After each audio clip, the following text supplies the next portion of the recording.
RMC, Apolline Matin. Apolline de Malherbe. C'est l'heure du reportage de la rédaction dans Apolline Matin. Je voudrais que vous écoutiez d'abord l'annonce qu'a faite hier Renaud Muselier. C'est le président des régions de France. Écoutez. Nous, présidentes et présidents des régions de France, prenons aujourd'hui l'initiative de préparer la publication d'un ouvrage rassemblant les caricatures religieuses et politiques les plus marquantes parues dans les quotidiens de la presse régionale aux côtés de celles qui sont parues dans la presse nationale. Le fait qu'il coexiste depuis longtemps des caricatures concernant toutes les religions et des caricatures politiques est la preuve la plus vivante de la laïcité de notre République. Nous associerons le ministère de l'Éducation nationale à cette initiative pour que cet ouvrage puisse être mis à disposition de tous les lycéennes et de tous les lycéens de France.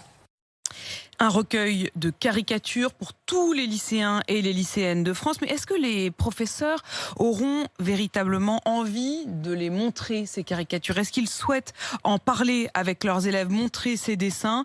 Les enseignants sont divisés sur cette question. C'est ce qu'a pu constater notre reporter Nicolas Traîneau. Les caricatures du prophète Mahomet et tout autre dessin satirique ont toute leur place en classe. C'est la conviction de Jean-Baptiste Guégan.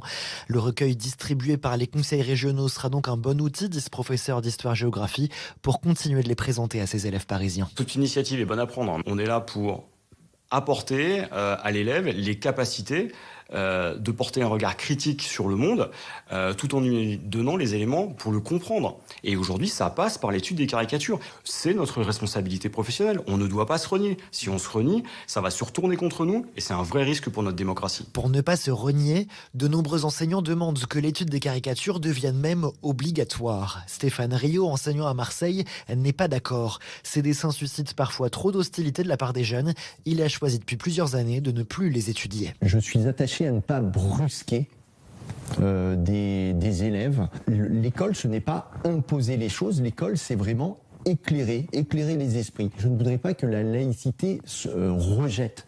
La laïcité, je pense que c'est une valeur extrêmement noble qui intègre, qui fait cheminer. Je suis très attaché à ça. Moi, j'ai peur qu'il y ait un clivage qui s'instaure entre élèves et enseignants. Ces enseignants plus réticents doivent être entendus, souligne l'association des professeurs d'histoire-géographie. Sans pour autant baisser les bras, il faut laisser aux enseignants la liberté ou non de montrer ces dessins, selon son président, Franck Collard. Pour l'instant, les risques qui existent ne sont pas minces. La preuve, l'assassinat odieux de vendredi dernier.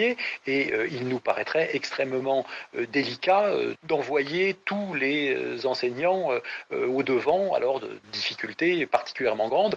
Il faut laisser quand même le droit, la possibilité de procéder autrement, tout en gardant le même message et le même contenu. Plusieurs professeurs demandent l'instauration d'un dialogue avec les familles sur la liberté d'expression et la laïcité pour apaiser le climat des classes les plus difficiles.